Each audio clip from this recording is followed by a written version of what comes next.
Hey, welcome. This is a presentation by Meir Schneider and Erik Peper for the Holistic Health class at San Francisco State 380. Meir, what pleasure to introduce you and to have you share the concepts to our students. Let me give a short background about you and you can fill it out. I first met Meir in the 1970s when he was a remarkable young man who was born essentially blind with massive cataracts, had surgery, and could see less than about 5% in vision. What was most impressive about him, that he's probably the best scientist I know. Not scientist who does multiple, very controlled studies, but a scientist in a true sense of science, of curiosity, of exploring, and continually trying to find out what will work. And he has used initially his own body experience to demonstrate changes are possible. And then he applied these same concepts based upon, I would say, an evolutionary perspective of the human being to optimize health. So here, if you look at Meir in a moment, is a man who has less than 5% vision, and yet he can walk, he can talk, he can move, he can be productive, he runs his own remarkable school, teaches others, and even has a California's driver's license. How is this possible when someone has only 5% vision? It really shows that if we start listening to ourselves, who knows what the limits of possibilities are? And Meir is to me the exemplar of the inquisitive, caring mind and being who continually is trying to explore, how can I optimize and uncover and let health occur? Meir, what pleasure are you willing to share to our students? It is such a big pleasure to speak with you, Dr. Peper. And I just want to say that to all your students that I've always admired your work, that you're very known worldwide for the wonderful work you're doing with biofeedback and with your deep understanding of the body, that we have asked you to present here, and we will ask you to do it again, but we had nearly 200 people when you presented here the new wonderful book that you have with the new concept of how to relax while you're at the computer, how to get rid to a great extent from Zoom fatigue. But the main thing is I can tell people that I travel worldwide, and even in Tel Aviv, far away country in the Middle East, people know about Erik Peper. So I feel it's an honor to speak to Erik, and I think all of you should really listen to his teaching in your class. You will benefit for the rest of your life. Well, I'm going to shift and say thank you. It's always very challenging to hear any compliments because it feels like one is at a funeral where you know the person really well and then people give this oration and you really know he isn't like that. But thanks anyway. I hope, since your expertise truly is in vision, it is also with neuromuscular disorders. I was hoping you'd be willing to comment some of the skills, why we see how we see, the mechanisms, and what students or anyone can do to optimize their vision and movement for life. Because you are really the author of multiple remarkable books. One I highly recommend to everybody called Vision for Life, and the other one, Movement for Self-Healing. And also you signed very nice comment on my book, Awakening Your Power of Self-Healing. I forgot that. I like that name to wake it up. So I just want to regress a little bit. When you met me first, Erik, I did have 5% vision. It started with 1%. And the reason is I was born with cataracts. And it's very usual to have cataract surgeries. I would say 94% of them are very successful, at least for a while.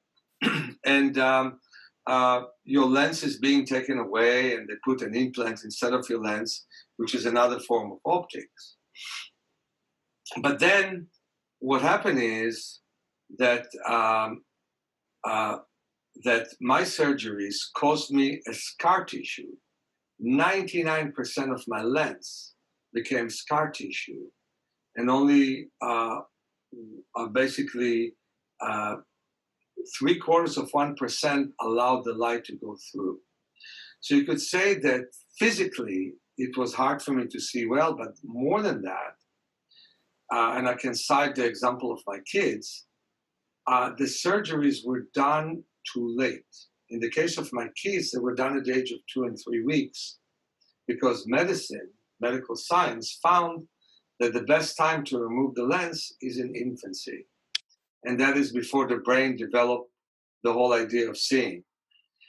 In my case, they did it at the age of 4 with all kinds of working theories that didn't really do well with time. And by then, the brain closed all the avenues of seeing. Today, my vision fluctuates between 50 and 70% vision. I am driving. I'm a cautious driver. I'm so happy today's a day after my 66th birthday. And I was given my driver's license 6 weeks ago. It was the best birthday gift that I can have, to know that I can drive easily for the next 5 years. I'm still a very cautious driver because my vision is not 100% vision. But this is one of the best things that I've done. Now, returning to the psychological part of it, in spite of the damage of my lenses, my feeling is what prevents me from seeing 90%, 95% of the vision that you have is my mind. Because I think that much of vision has to do with memory. I don't think you're simply nearsighted because of anatomical and physiological change, as medicine wants us to strongly believe. But actually, I think we're nearsighted to a great extent, and I must say to the greatest extent, because of our concept of seeing. And what was great about the discovery of eye exercises is that they are both physiological exercises and mental exercises. The physiological exercises are in the 9 principles in my book, Vision for Life, and my book, Awakening Your Power of Self-Healing.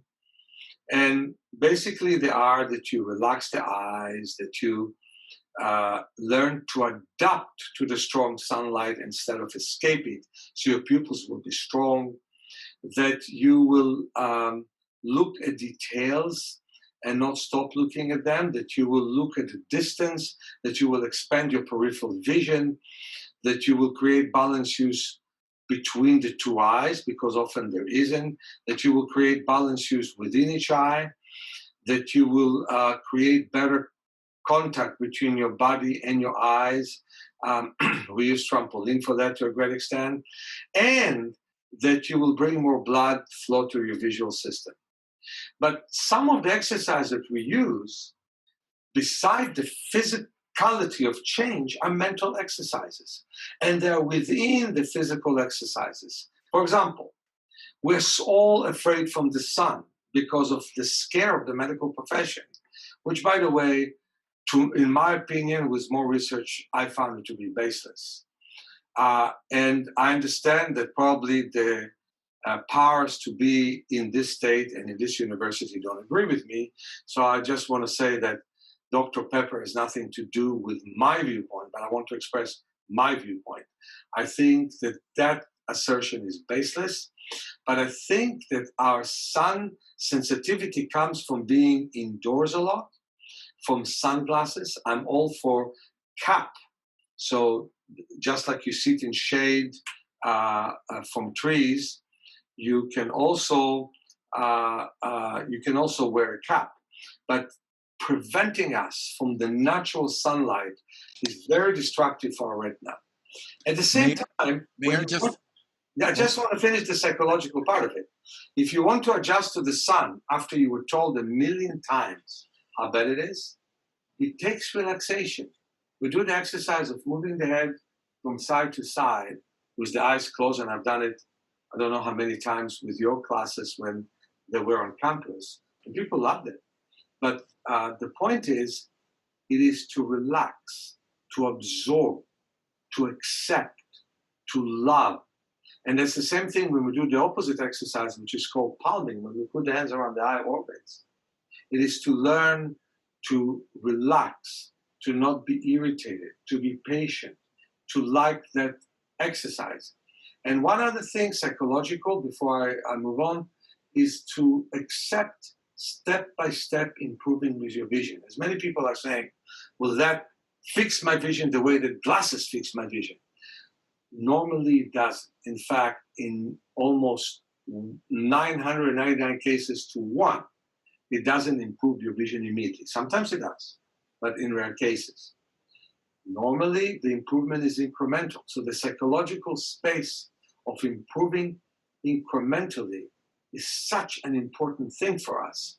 And if we accept that, we change life, not only for our visual system, but for our mental system, to accept that problems come and we can incrementally get them better with time.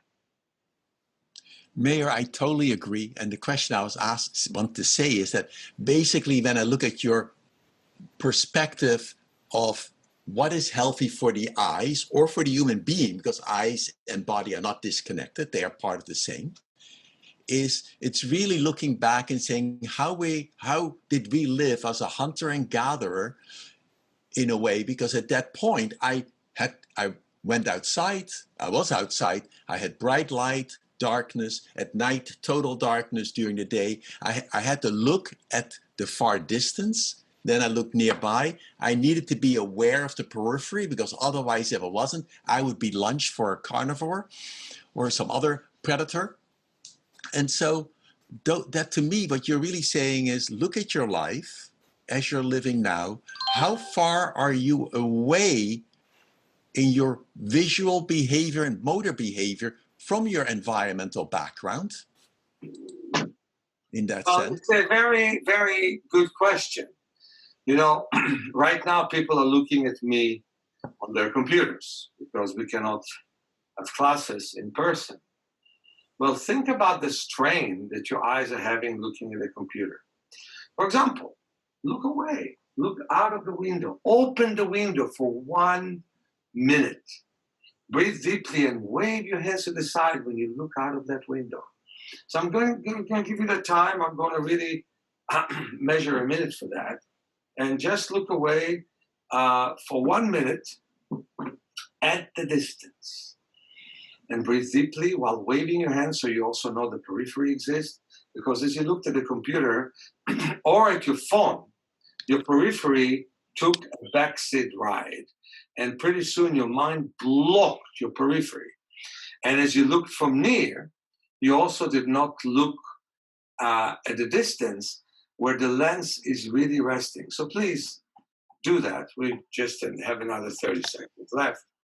So to clarify, Meir, you want me to look outside the window, maybe at a tree, at the sky, at a far distance, and then at the same time move my hands back and forth like this. Exactly. Close and far from the eyes, move it back and forth. And the idea of moving it back and forth is the idea of knowing that your periphery exists, because as you look at the computer, before you know, you forget there are walls, you forget there is ceiling, you forget there is floor. And so that's a very important thing.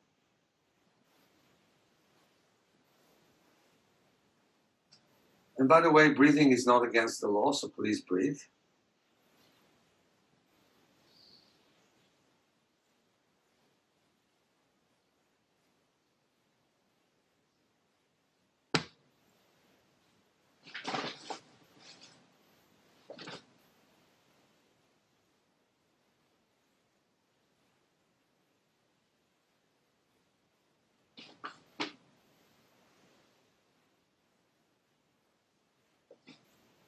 All right.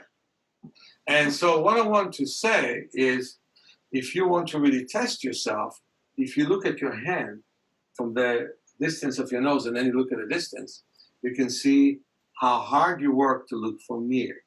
But let's say something else. Yesterday, at my birthday, I had a 3-hour walk in Meir Woods. I loved it. And one of the things that I loved about it is how tall the trees are. And one of the things that I realized is that when you look at the trees, you look up, up, up, because the trees are so tall. And one of the things we don't have by looking so much at the phone is how straight we look and somewhat down, and we don't allow the eyes to rotate and to move. The exterior muscles become weak. Dr. Bates, to a great extent, was rejected because he claimed that the exterior muscles keep changing the shape of the eye. I actually don't agree with him completely about that. I think actually that the lens creates accommodation and the shape of the eye doesn't change so rapidly and so greatly. But one thing I can say that we degenerate our exterior muscles, and they do take some part in the shape of the eye. And being able to mobilize them is so important. So the life that we live in front of the computer, in front of the phone for so long is really hard on the system. And we have to give ourselves a break and live new life where we basically open up. So here is the psychological process I want everyone to have. What's important for you? Yes, it's important for you right now to pass Erik course. You should. You should know all the knowledge that Dr. Peper is teaching you. You should know whatever he teaches you, and you should know other subjects as well.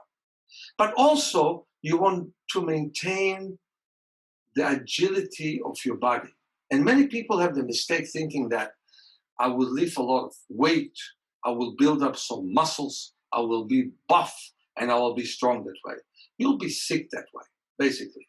Because what happens is, if you overstrain, you actually are weakening your system. So you have few more groups of muscles with a much weaker system. What you need to do is find out what does your system requires now? What needs to be done? So again, as I was saying, adaptation to the sun instead of rejecting it, looking at details, paying attention to the periphery, creating balanced use between the two eyes. All that is a good adaptation. When we talk about the back, so many people have back pain, and I'm amazed to see how many young people have back pain. Feeling the back, putting some pressure on different parts of the back, that's important. That's why Erik Peper's work is so important with the biofeedback, and as he's teaching you to have more sense of your body, to feel it more. I think that is one of the most important things you can possibly do. So mental and psychological connection to yourself, to your life, is so important. And look what I've done with mine. People said that I shouldn't be crossing the street without white cane, and is saying I don't. And now everybody is kidding and laughing at me and said that the bumps on the roads are brave for blind drivers, right? So these days I'm driving everywhere with caution, but I'm doing it. I have a question, because basically we live now in a world where it's clear that there is an interaction by watching the flat screens too many times. So when we look at children from Singapore, then by the time they're in junior and high school, 80% now are myopic and wear glasses. More. I think 84%. Okay, I won't argue. But the key is we are developing a whole population, especially now with COVID-19, where we're only looking at screens. And for many people, in fact, they don't even have the opportunity to look outside because they're in a room. And when they look out the window, they see the apartment next door. So their eyes don't even have that opportunity to divert, to reduce the tension caused by convergence and the eye, the ciliary muscles tightening. What can they do episodically to really let their eyes be relaxed? And could you guide us through that? Few things. They can rub the hands and massage around the eyes, which is a great thing for them to do. When you do that, do you close your eyes? You can close them. Yeah, definitely. I am not seeing a palming stick here, but I'm going to get one immediately. Rosando, get me a palming stick, please. And so the nice thing to do is to put your pillows under your elbows and to put your hands around the eye orbits. and to visualize that you're seeing darkness and maybe even blackness, and to breathe deeply and slowly, to focus on your breathing. Can I interrupt for a sec? Yeah. For students who may be at home and working on a desk, what happens is the tendency would be is to just start leaning forward, dropping your elbows on your desk, and then tilting your head forward. That's not how it is. You want to put a series of books underneath your elbows so you can look high enough up at the ceiling. Look up at the ceiling. Stretch your back backwards. Stretch your chest forwards, and create this kind of relaxation. I have a palming stick which I can make taller or shorter, and when I sit on the chair, I put my hands extremely gently around the eye orbits, and I visualize as if I'm seeing darkness and maybe even blackness. And while we're doing a short presentation now, because if it was a live class, we would have sat down for 8 or 10 minutes and do it together, and people love it.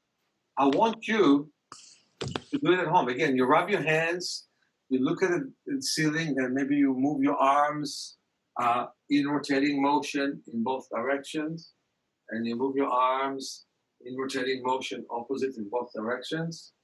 And then you sit down, you put your hands around the eye orbits, and you visualize that you're seeing darkness and maybe even blackness. And that makes a huge, huge difference in terms of how your eyes will be throughout the day. So first of all, do that before you use the computer. Do it in the middle of the day. Do it when you finish using the computer. It will make a big difference. Also, believe it or not, but using the computer creates inflammation in the eyes. And from time to time, putting just a small tablecloth or a towel around the eyes make a difference. I just want to tell you something that big companies discovered right now, that people who work from home do not produce as much as people who go to offices and work in offices. And I think the reason isn't what anyone thinks. I think the concentration level from being in front of the computer is being reduced. You may think you can concentrate, but not having an environment where you can also look at a distance, not walking away, even driving away, doing some movement outside of just looking at the computer brings more circulation and makes you think more. So we need to accept the fact that we are numb to our needs. And what we're doing is we're basically sacrificing our needs, and we think that in that way we're more productive. But in that way we become less productive as students and as workers. So for that reason, I think that resting the eyes, looking at a distance, waving the hands to the side, and learning many more exercises with which we can work on our eyes and body makes a big difference. And also working on the back is very important. It's very important to stretch often. So, for example, if you can stand from time to time and stretch your leg this way, yeah, or this way, right, that makes a huge, huge difference. Because if we stretch the leg like this, well, like maybe Meir, maybe what we should do is, as the people have been watching for a short while, let's do it as an actual practice for everybody. They can all, each of you, if you can role model very well, everyone can stand up at this moment. Okay, stand up, use your chair if you need to, not if you don't. Push your chest forwards, push your leg backwards. Don't stop blinking. Use your eyes for this, and even your tongue. Look at the ceiling, stretch your neck, push your chest forward so your neck is not wrenching, and push your tongue backwards. Breathe, and do exactly the same thing on the other side. You have no idea how much it would relieve you from sitting and slouching, although you should never slouch. You can bend from your hips and not from your back. But now, look up at the ceiling, bring the leg back, bring the tongue back, and take a deep breath. I think that's a very important thing, basically. If I listen to you, and for example, you hike in Muir Woods, looking at the trees, you're doing multiple things. One, you're doing what people did for millions of years, literally, through evolution. And that is to look at the far distance, look at the detail, because that was important. Then look nearby and alternate. Also, looking up. And when you look up, it almost evokes a more optimistic emotional perspective. We can demonstrate that. While if you only look down and collapse, you tend to lose energy and become more depressed. And you just did an exercise to open yourself up, to get empowered. And the final, the other piece, I wonder if you could know of an exercise to show us to what extent when we use our eyes, our bodies either tighten or have an effect. Absolutely. So, by the way, to just add something to what Erik said, is that when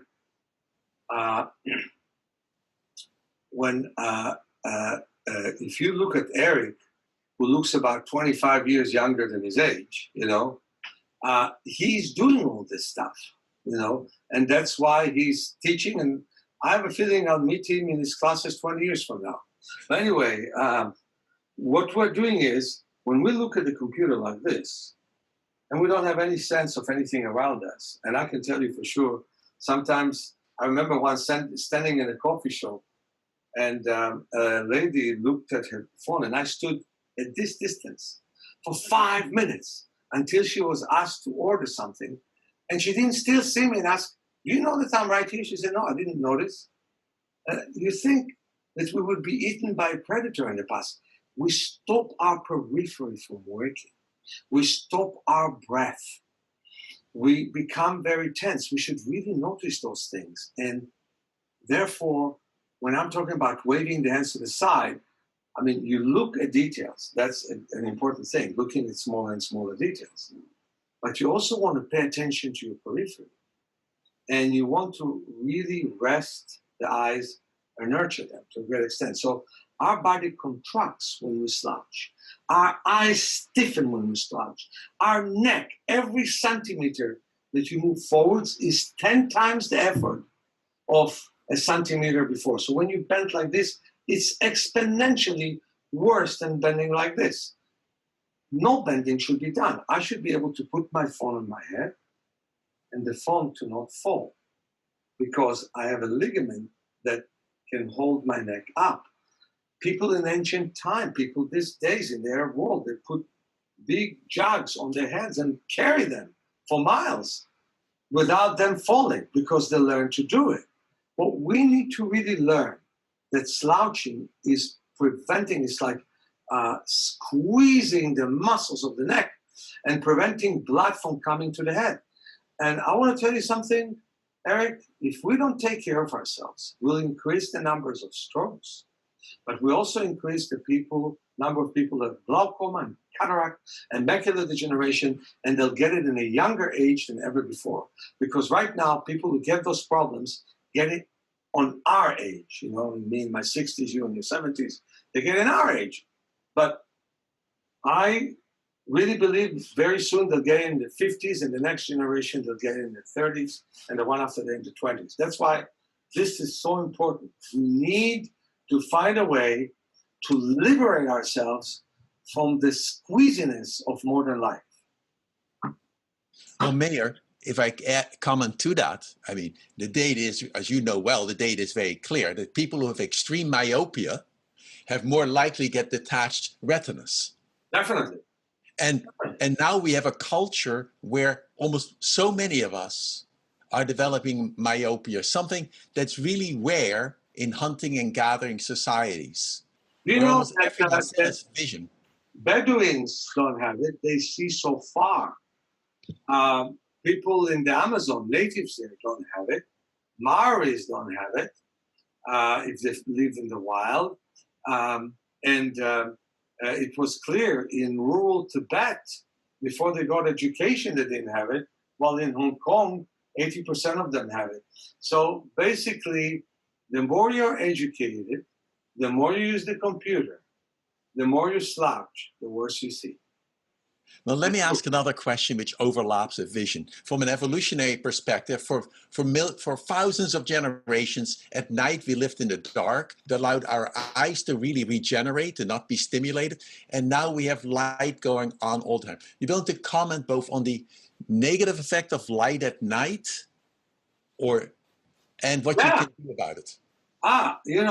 First of all, we don't have a night. Yesterday I was walking after my birthday celebration with my daughter and her boyfriend. There is no. We always walk where it is bright under the lights, and we are polluting the earth so much that hundreds of millions of birds are dying because we destroyed their circadian system. They collide against airplanes. They collide against buildings. They just don't know their way because we have really changed the lighting in the world. But we are suffering from it. San Francisco is a city that doesn't die so easily. All you have to do is stand in Twin Peaks and see all the lights there. So I'm happy to live in the outer sunset. We have a little bit less light. Now, we need the lights so we can travel, we can have industry. But we really have to understand we're paying a price for it. And the price is the pituitary gland doesn't work so well. The pupils don't expand all the way. The rest is never complete because of the light pollution, and sickness ensues. That's why we need complete darkness at night. Double curtains is what I recommend. I even sleep with a light cloth over my eyes. Then when I toss and turn, it falls and I have a sense of darkness. Darkness is night is so important to all of us. And on the other end, when we walk at night, adaptation to the dark of the night is so good. And that's one of the reasons the Bedouins have such great vision, because they see all those stars that we cannot see in cities. We basically killed the night. There's a nice book which is called The End of Night. And in many ways, we ended night for our life. That's why we have to respond to modern life. And one of the responses is to allow ourselves to have a real good night. Great. So what, in a sense, a very quick summary for anyone in this kind of light polluted world, and we underestimate the harm of that, is that light at night often suppresses melatonin production, affects our biological rhythms, which is in extreme sense, anyone who's had jet lag really experiences well. There's even a phenomenon known as social jet lag. That means during the times of spring and fall, when we adjust the clock by an hour, in fact, you see an increase in accidents, etc., just for that hour shift of light. And so we underestimate how important it is to sleep in total darkness. That means no more flashing lights of your cell phone next to your bed, no chargers. The room is so dark that if you put your eye, after a half an hour, if you open your eyes still, you cannot see your fingers in front of it's totally, absolutely dark. And I wanted to ask one more question, I think. And that is, so many students, because they tend to slouch, they tend unknowingly, people working at the computer, the most common complaint is neck and shoulder tightness and stiffness, which they don't become aware of till it's achy. What would be one or two practices which you have found with your clients to really be beneficial, the students can do during the day many times when they sit at the computer? And that is, if they can walk outside is the best, but to walk and run backwards. Huh. The slight traction, and you also want to grab, if you remember, Erik, in your classes, we grab each other's and roll the skin with each other, but you can do it to yourself. Grab your skin, pull it and don't allow the muscles to keep tightening. And when you sit, instead of slouching forwards, bend this way from the hips. So again, walking and running backwards.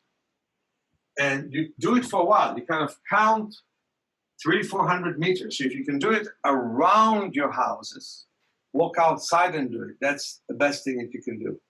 Well, I run backwards. I have a big house, so I run backwards in the corridor 10 times when I can do it. And it really starts my day in a whole new way. Well, the other thing what it tends to do, at least when I have done that, when I do this in Tilden, is I'm much more aware of my periphery because I'm going backwards. I don't quite have to, my eyes are on the back of the head. So I have to almost be aware, am I missing the road? Right. Plus, you can stretch your neck because you look from time to time backwards to see that you're not hitting anything, especially a clown like me, you know, to look backwards like this would be a fantastic thing to do, you know? So again, I just want to say that awareness is so important. Sensing is so important. To sense your body, to feel your body, to respond to your body's needs.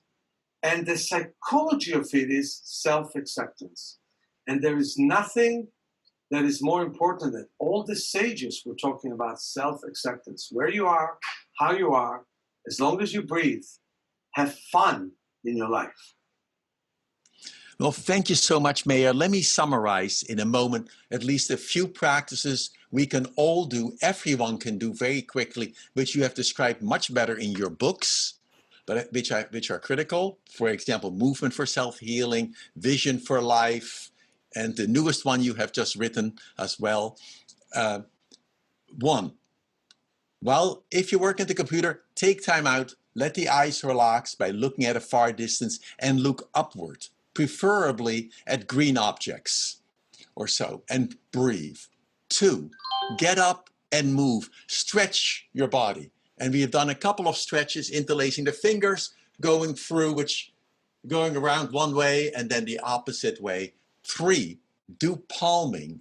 And in palming, many of you don't have a palming stick, but what I have done on my desk, next to my keyboard, I have 2 stacks of books, and I put the books where my keyboard is for a moment. Then I can rest my elbows on it, and my head can be, my whole spine is straight, and I go upward. And with my eyes closed, I breathe very slowly.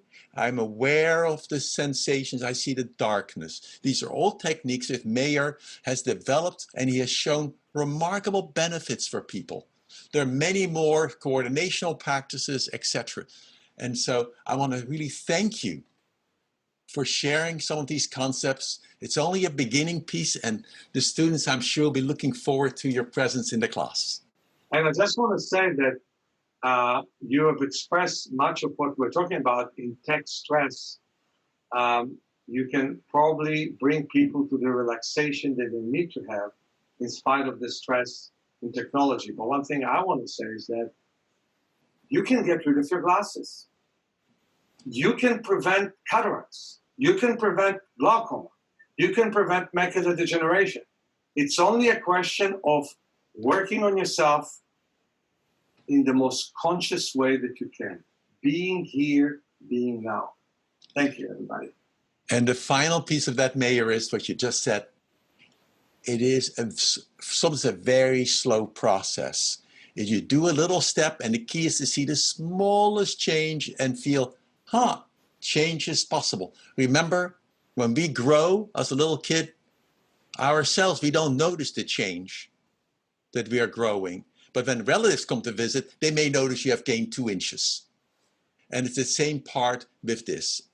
The changes are very slow, so continually do little experiments. Really, as near the end of this presentation, now for the last part, each of you, check for a moment, how do your shoulders feel? How does your neck feel?